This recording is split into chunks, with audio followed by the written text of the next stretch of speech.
If I didn't bring some things out of those 30 years, shame on me. I love saying it this way. It's a discipline, and discipline is continuing to do the next right thing. Welcome to the Dad Central Show, the podcast that helps overwhelmed dads conquer stress, build confidence, and become the father their family brags about. Join Drew Solon, a leadership coach and father of 5, and Ed Gow Jr., a fatherhood advocate and contributor to the Good Men Project, as we guide you through the journey of fatherhood. We'll show you how to connect deeply with your family, manage your time and energy better, and master tools to become the dad you want to be. Let's get started. Well, maybe now we can transition from this, because you brought these same principles in some way, shape, or form, I would imagine, obviously into your fatherhood. But then, as your playing career came to an end, you were invited to coach your son's team. Is that correct? Am I getting the story right? Yeah, that's right. Yeah.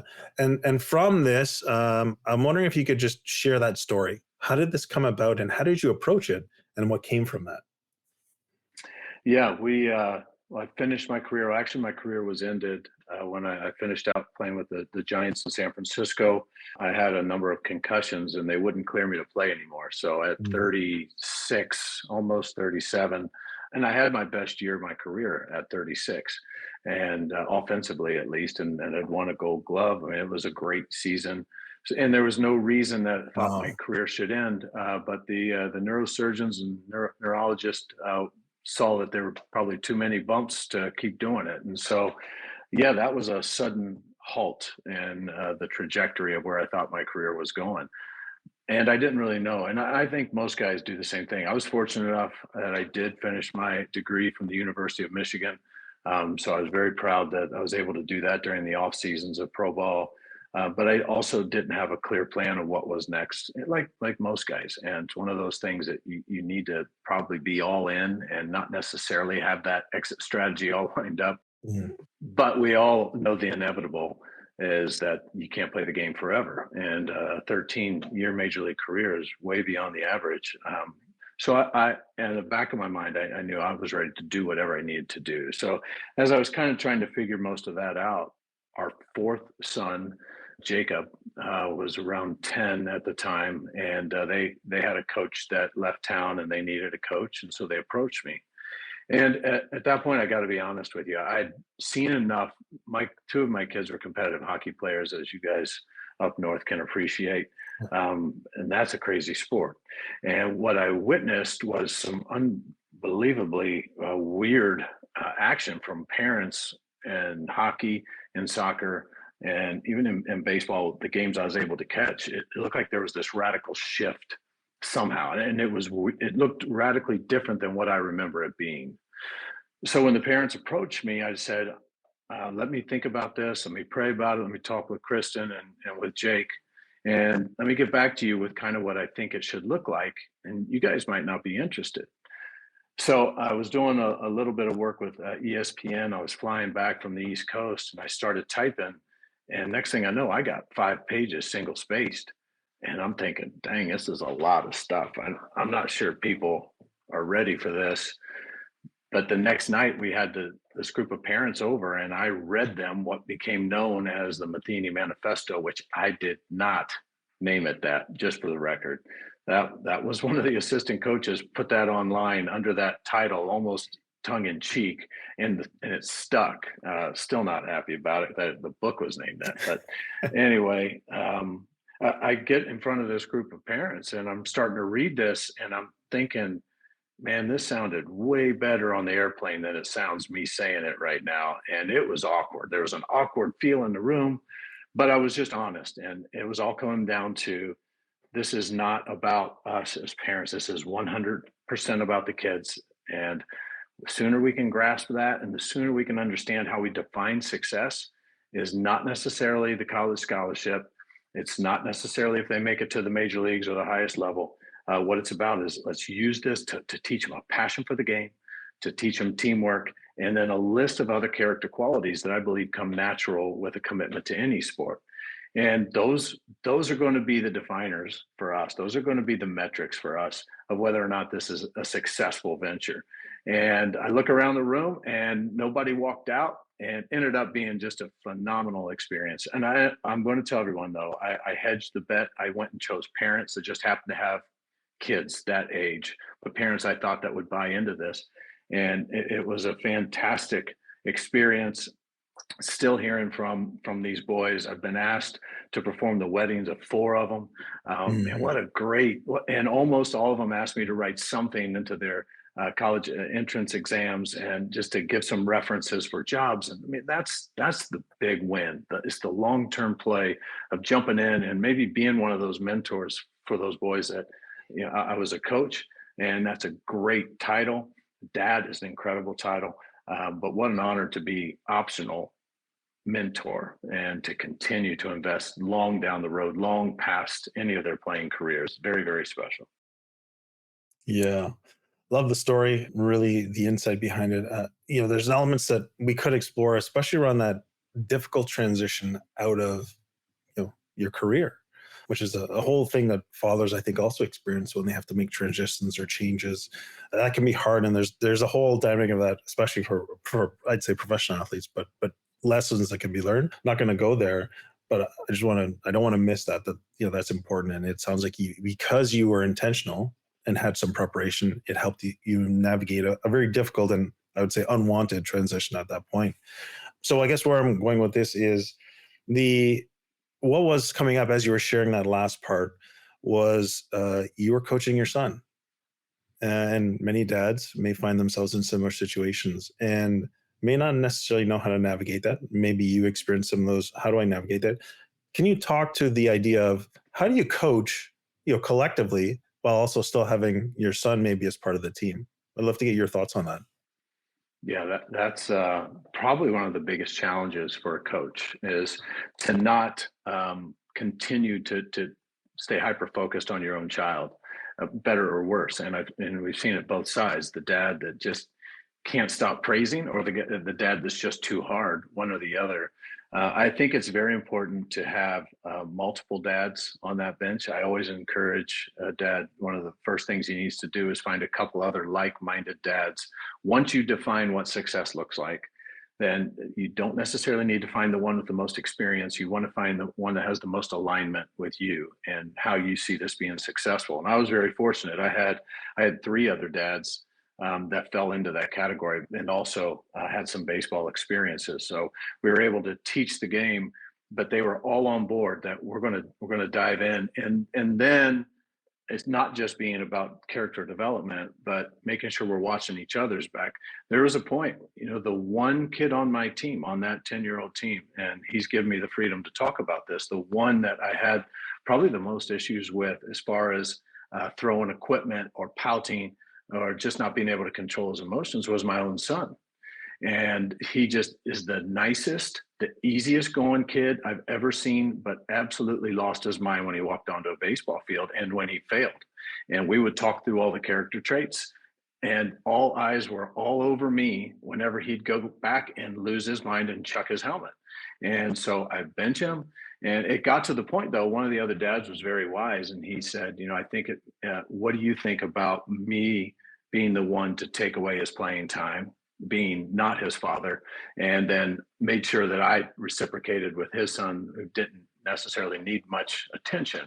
But it's very important to have that other dad to be able to step in, because it is so hard, because we care so much about our kids.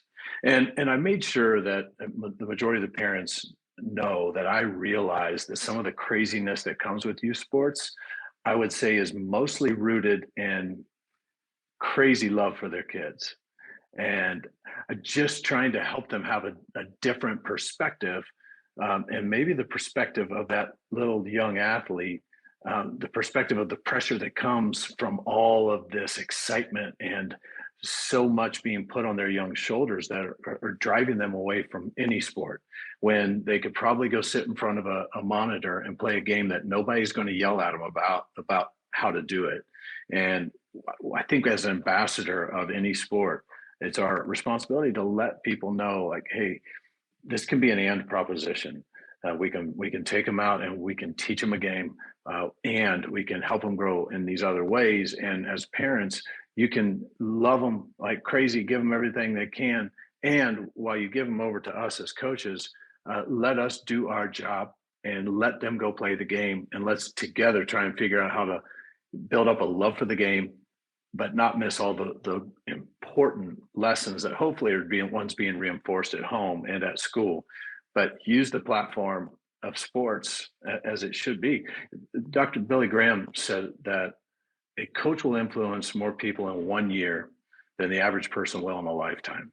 And I believe that's so true. So don't lose that opportunity, that small window while you can be a coach, to hopefully lock arms with parents and with teachers and with other influencers that are adults to help grow these young men, and use sports to do it. Mm. Do you want to hop in, or do you want me to keep going? Yeah, there's so many things, but I'll go at this angle. You had spent your major league career basically being in a fatherhood fraternity. Hmm. There was a manager, there were other fathers you grew up with. How easy was it for you to transition being a father of young athletes? How did that help you set yourself up for success, transitioning, being not only a coach, but a father for young athletes? Yeah, and I'm not sure how smoothly I transitioned. I actually managed a couple of the guys that I played with. So I my first year managing the Cardinals, I was 42. So it wasn't that many years after playing. I was fortunately coaching a little bit after, as a roving catching instructor. So I had a rapport. But it was different when I went into that seat as a manager. It was all of a sudden the principal's office, and there was this little bit of a chasm between. But I simulate a lot of things with fatherhood, kind of how I view my faith. But certainly that employer employee relationship, and I want to make sure that I'm creating an atmosphere for our guys to thrive on the baseball field, just like I'm trying to do at home. I'm creating a space where this isn't about me as much as there's just stupid stuff inside of me that tells me otherwise. I have to continue to fight my own ego that this isn't about records. It's not about trophies and rings. It's about me bringing this group together. And I believe what a responsibility as a father too, right? You're leading and bringing this group together to protect, to provide for, and then to teach, to encourage, and to challenge all the time, every single day. And it's just like coaching. And so to me, that they go hand in hand. And it was an awesome privilege that we had a number of guys that I was able to manage who just didn't have that male role model in their life at any point. And so to be able to have some of those conversations and to get some of those calls at weird hours in the night, what an honor. And I've got a couple, one in particular that continues to text me, and he calls me dad.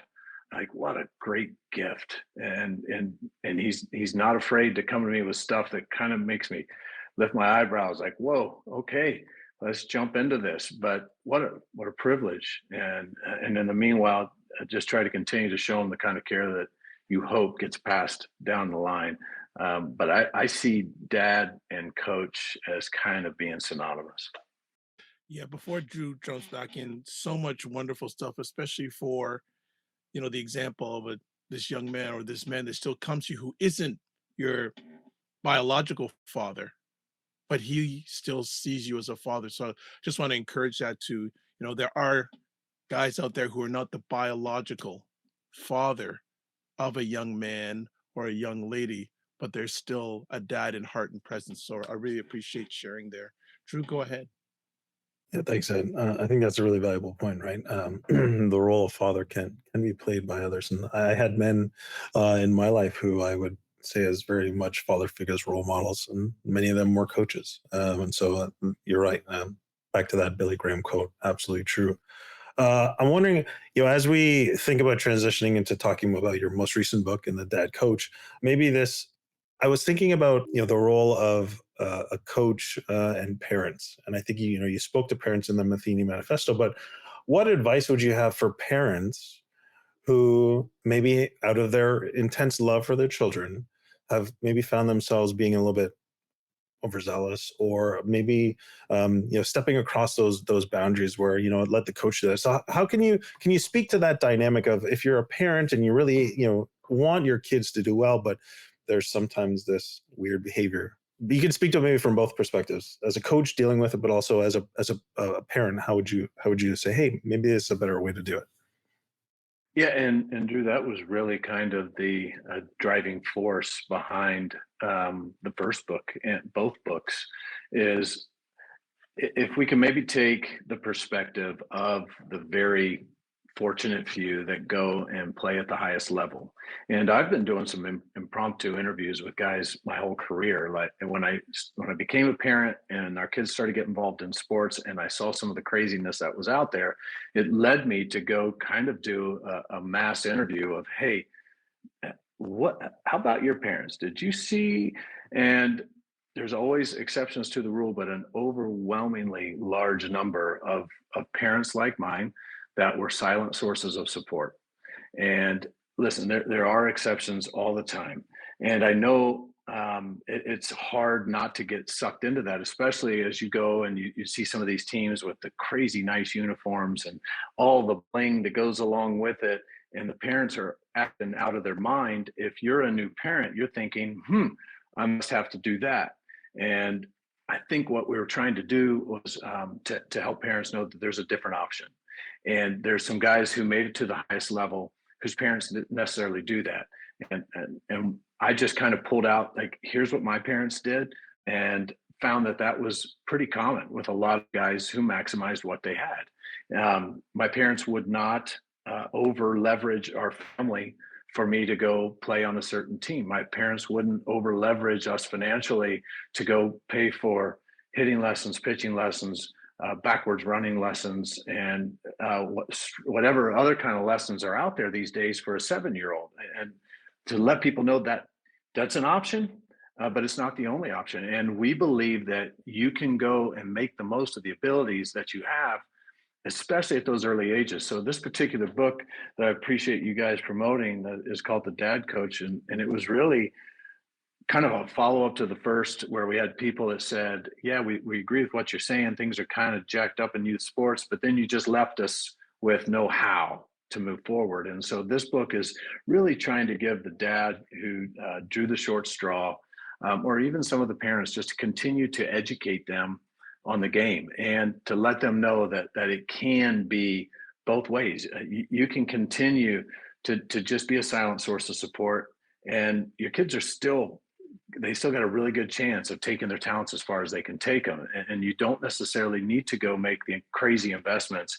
It's not a prerequisite for your kid to get to that next level. Now, if they continue to be the engine that pushes and are looking for more, there are economical ways to try and find that and make that happen. And at some point, they're probably going to need to be challenged to go play at some other levels if you can afford to do it as a family. But each kid's a little bit different. But when you start very, very young, there's some things that you can do, and let us give you some tools to where you can do this on a budget. You can do this and have a great experience with your child. And in the meanwhile, you're able to kind of get some of these kids started on a really good trail, and that you got your fingerprint on the development of future young men and women, and using a common passion. And hopefully, for this particular book, it's the game of baseball, a common passion of baseball to invest and to let parents know there's some different ways of going about it that might not look like what you're seeing at a lot of youth facilities these days. Yeah, really appreciate that.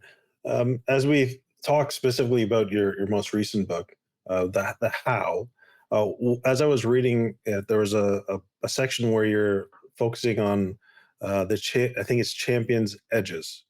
Can you talk more about that, either how it came about, or even if you wanted to get into some of those edges and how much value you think that they play when it comes to being a coach of youth age 6 to 12, which is who you're targeting? Yeah, and from really what the acrostics EDGES, it's the culmination of things that I've learned through the game that I believe are transferable. And so I'll have people in different walks of life that would like for me to come and speak. And I believe there's a responsibility after spending almost 30 years in the major league level. If I didn't bring some things out of those 30 years, shame on me. If I didn't have a little bit of a template or a little bit of an idea of here are some things that I believe that we could do that have nothing to do with talent. What are some of the things that would apply in any walk of life? And so I go through those. The E is education, that constant growth mindset. The D is the discipline, as I mentioned earlier, the commitment. I'm going to try and do the next right thing. The G is a grit, where you have that fight and that desire to watch guys, as we talked about earlier, when Ed brought up some of the perseverance, that throw your shoulders back when things get hard, and figure out that, man, some of my greatest lessons ever learned in life have been through some of the hardest things I've ever gone through.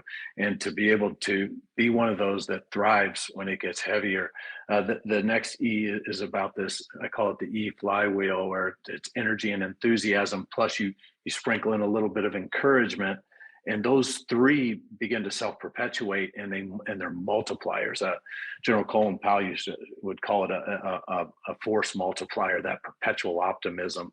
But just convincing yourself that I'm not going to fall into the pointing the fingers and the blame game and the gossip, and I'm just not going to allow it. Those are things that we can control in our mind that make not us just better, but it makes the whole environment and our culture better. And then the last one, which I believe is the most important of all, is the choice of selflessness, which is so hard when we live in a world that, I even said it in the book, and I gave one of my mentors the credit, because it was his, that we get sucked into this idea that we the more we gain, it just turns into this, I want to make all I can for as long as I can so I can go sit on my can, and we think that that's success, and that's a lie. There's just so much more out there, and it comes down to it being not so much about me. And once again, these are 5 things that I wanted to tell coaches, like, figure out your own 5, and what do you believe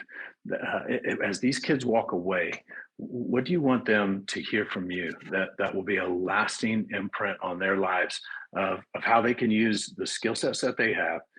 Now, we got to be honest, like, there's certain guys in certain sports, they just have so much freaky ability, right? It's just a whole nother level, and they're going to do some things and have some opportunities that most won't. But for the majority of us, but I would even say those guys, if they don't maximize those gifts, there's going to be regret on the backside. So how can whatever endeavor we jump into, how can we go about that in a way that we know that we made the most of what we had, we made the most of that opportunity, and now, all right, I got released, I just got fired again.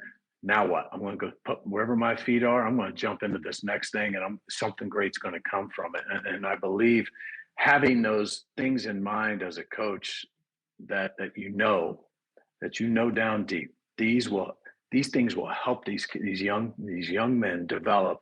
And if they hold on to these, it's going to help them fight through life to be the kind of men that they were called to be. Thank you so much for that, Ed. Yeah, that's it's pretty hard to follow up with that. That's laying it down. That's the real deal. Uh, so when Mike, then, as a dad coach, tell me a moment that you will treasure in your journey of being a dad coach. Can you give me one special moment, whether it's with the time you played, the time you spent with younger people, just something that really sticks in your mind? You gave an example earlier how this gentleman keeps on sending you messages, but what's another story that just you carry in your heart as a dad Yeah, coach? as a baseball guy, I was fortunate enough in my early years. I played winter ball in the Dominican Republic, and I watched the passion that the people in the Dominican have for the game of baseball. And there's not a lot of other options for them, to be quite honest. And it's a beautiful country with a lot of economic challenges, and baseball is one of the ways out for a lot of these young men. And it's like a throwback maybe into the 40s and 50s here in the United States, where you'd see sandlot games going on everywhere. That's happening in the DR. So I always had this dream of taking a team. So that particular team that we coached, we took them over to the DR. That was our stopping point. We knew that we would get to an age where some boys needed to go, and at a higher level, some boys needed to play down. But we thought it was wise. It was time to let them go. But our walk away was going to be community service, trip that we found some businessmen in the St. Louis area who were so generous and actually funded this trip for these boys. And we brought families and even some siblings, and we went over, and there was community service in the morning, and these guys were coming off with blisters off their hands. And then we do a feeding project in the afternoon where they were given food to kids their own age, that it was going to be their only meal of the day, that was donated through a local ministry called Go Ministries. And then at the end of every day, we'd play a double header, and these Dominican kids would typically just beat our brakes off. I mean, it was, they're so advanced, so good. So at the end of that particular trip, watching these boys with tears talk about the life lessons that they learned. And it was this beautiful picture of everything I've been rambling on here for a while about, where all these things that you're hoping they're grasping. And then we gave each of them the floor to talk about what you just learned at the end of this trip. And you could see that it all started clicking, that even in their young minds and bodies, they have this ability to go do something good with their lives. And watching my own son get up there and seeing the emotion and seeing just the raw, I'm all right with being emotional about my feelings, and to share that with their peers. And it was just one of those huge markers, and for me, where these guys, you know what, they are ready. And now to watch where all these young men are, and to watch what they're doing as their own, as being dad coaches themselves, that I see kids that played for me, especially the younger kids. I see them, and I'm not trying to replace their fathers. Most of them have phenomenal fathers, but I got to walk alongside, and I got to make my little bit of an investment, and then watch how it influenced my own kids as well. That brought my passion and my calling in the game of baseball right alongside with my what I know my true purpose is to go help serve and to equip that next generation. That's good stuff. Thank you for sharing that, Drew. Mike, fantastic stuff. As advertised or expected, this has been an amazing conversation. I continue to learn, be inspired by what you're sharing. Convicted here and there in terms of, how can I improve my own fatherhood based on what Mike's saying?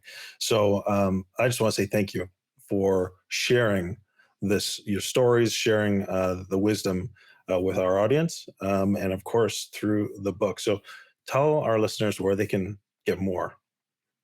Yeah, I think you're putting up the website. We have some people that are following up with kind of directing our followers to be able to get the book. The book will be available on Amazon. It'll be available in bookstores. Very honored that Penguin Random House decided to jump in on this project. And I have to mention the brains behind this deal, Mr. Jerry B. Jenkins, who is an incredible author. And I kind of creeped on him. I cold called him, and it's amazing how the whole story of how it came together, where he actually was a part of this. But just an incredible man, incredible writer, helped put together my thoughts in a way that I think makes sense. So I believe you're going to be able to find this just about anywhere. But if you do some searching for the Dad Coach, and we didn't really talk about it, but I do want to mention that it's going to be kind of a living project where we're going to keep adding videos. We have 75 QR codes that we're going to try and attack, and we'll actually get feedback. We'll have a site in the book that you can go to and give some questions like, hey, what do you think about this? And I'm just going to be doing some bootleg videos from my phone. I taught my 7-year-old grandson the other day in our kitchen on tile how to slide.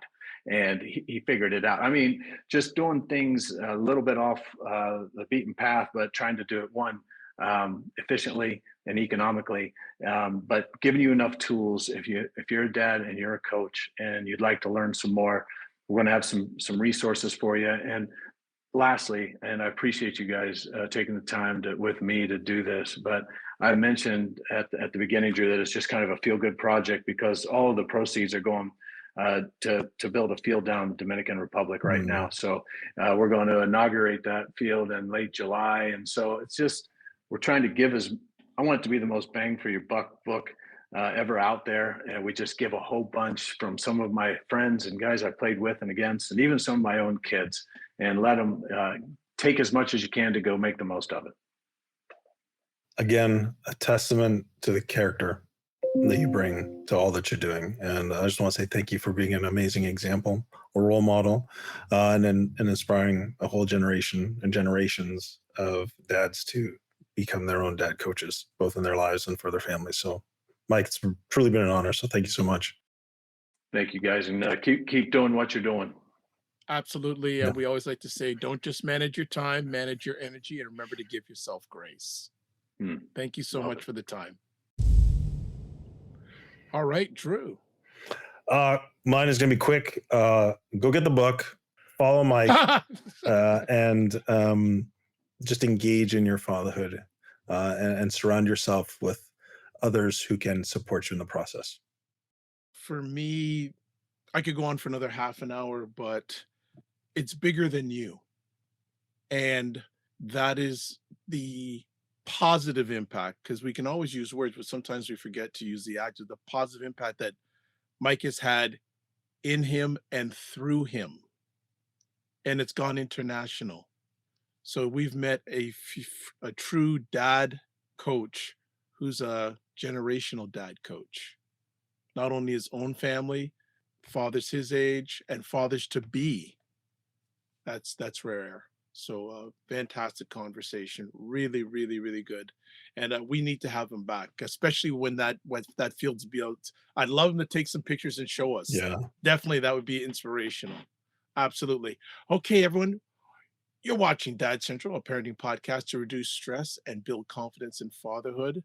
As always, we'd like to say our show is sponsored by Doveman Plus Care, because Doveman Plus Care believes care is the best of a man, because when men care for themselves and others, there's a positive impact. Hey, we'd love to hear from you. Email us, podcast@dadcentral.ca. Questions, suggestions, we'd love to hear it all. You can check out the podcast at dadcentral.ca/podcasts. And we have lots of resources to help fathers. We're not the be-all end-all. We're part of the family at dadcentral.ca. So as always, I'd like to thank you for giving the most valuable thing you have in your life, your time to spend with us. As always, don't just manage your time, manage your energy. Remember to give yourself grace. Be well.